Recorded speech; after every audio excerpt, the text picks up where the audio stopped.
Mari kita sekarang melihat dengan cara yang lain untuk mengartikan apa itu Injil. Nah, kita akan lihat lewat diagram atau lewat gambar di sini bahwa berita Injil itu selalu diawali dengan Allah. Allah yang mengawali. Tidak ada manusia yang mencari Tuhan. Allah terlebih dulu mencari kita. Jadi berita Injil itu diawali dengan Allah. Allah di sini mengaruniakan anaknya yang tunggal. Dari buku Yohanes dapat kita lihat, mengaruniakan anaknya yang tunggal untuk menyelesaikan upah dosa kita. Jadi diawali oleh Allah sendiri, bukan kita, bukan manusia. Tetapi Allah yang mengawali. Dia datang ke dunia, dia mengorbankan nyawanya untuk menyelesaikan dosa manusia. Nah, karena itu Injil ini dikatakan sebagai anugerah. Anugerah keselamatan yang kita peroleh dari pemberitaan Injil.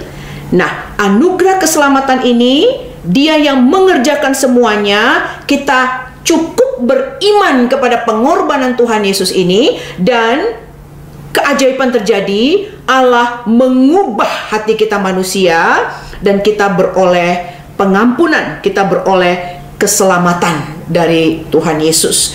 Nah, kemudian kita yang sudah diselamatkan, firman Tuhan katakan kita akan mengalami perubahan.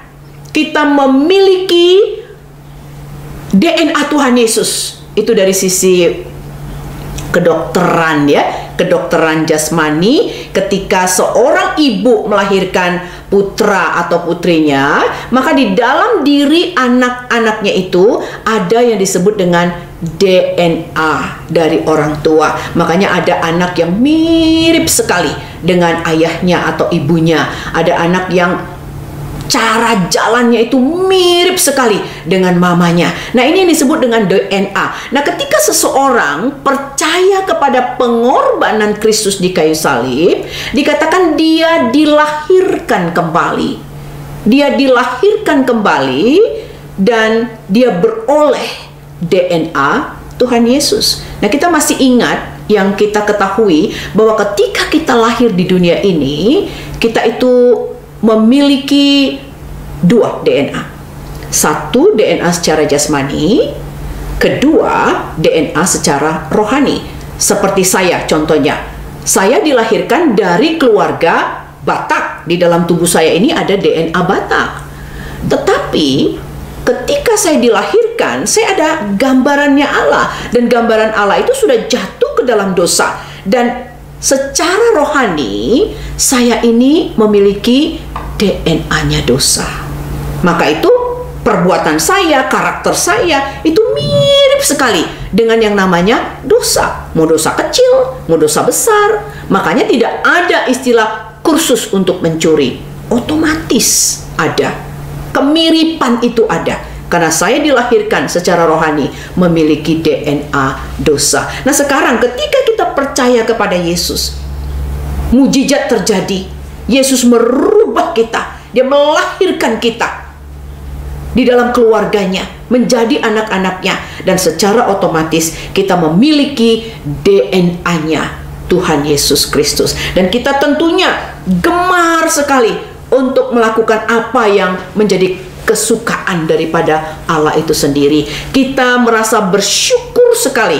Kita merasa berterima kasih sekali kepada Yesus untuk semua pengorbanannya. Hutang dosaku, yaitu api neraka, aku tidak bisa bayar, tapi Dia yang menyelesaikan semua. Oh, betapa saya berterima kasih sekali kepada Tuhan. Maka itu tidak menjadi beban bagi saya untuk mengampuni orang lain, contohnya. Tidak menjadi beban bagi saya untuk pergi ke gereja. Saya akan senang pergi ke gereja. Tidak juga menjadi beban bagi saya kalau disuruh berdoa. Oh, saya senang sekali berdoa. Nah, itu adalah karakter Yesus, DNA-nya Yesus yang muncul dari dalam hati kita ini. Sehingga nampaklah kita bahwa kita ini adalah anak-anak Tuhan Yesus, pewaris daripada kerajaan Allah.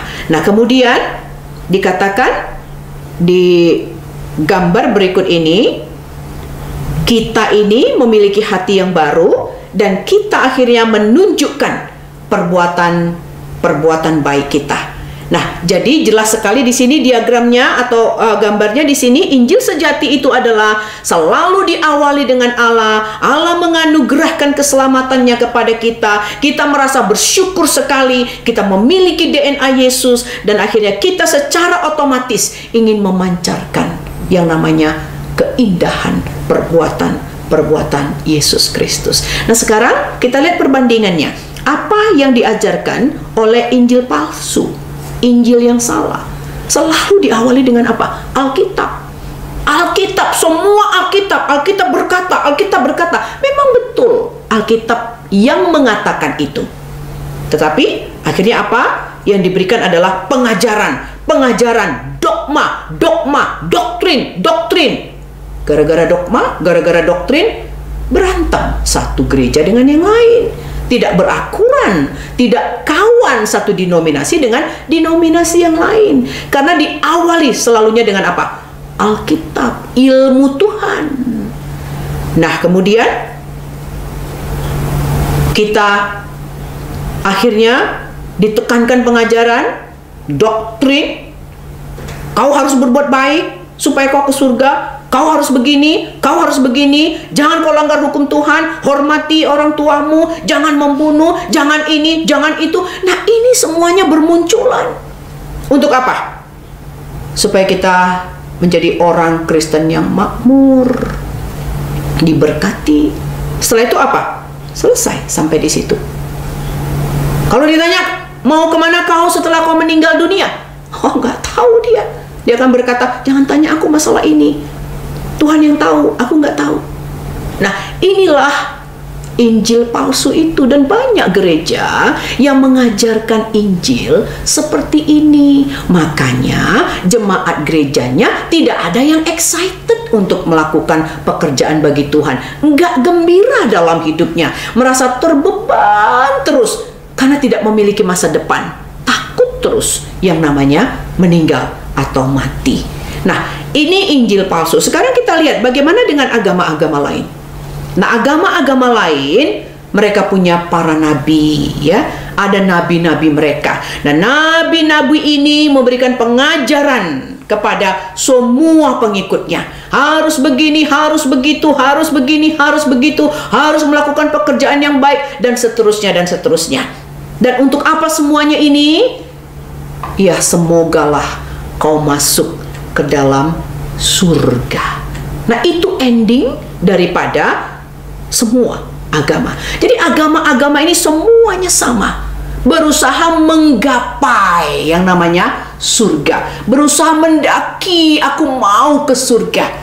Sementara Yesus, dia datang dari surga, dia yang turun menggapai kita, dia yang turun mencari kita, dan dia menyelesaikan semua perkara-perkara dosa kita.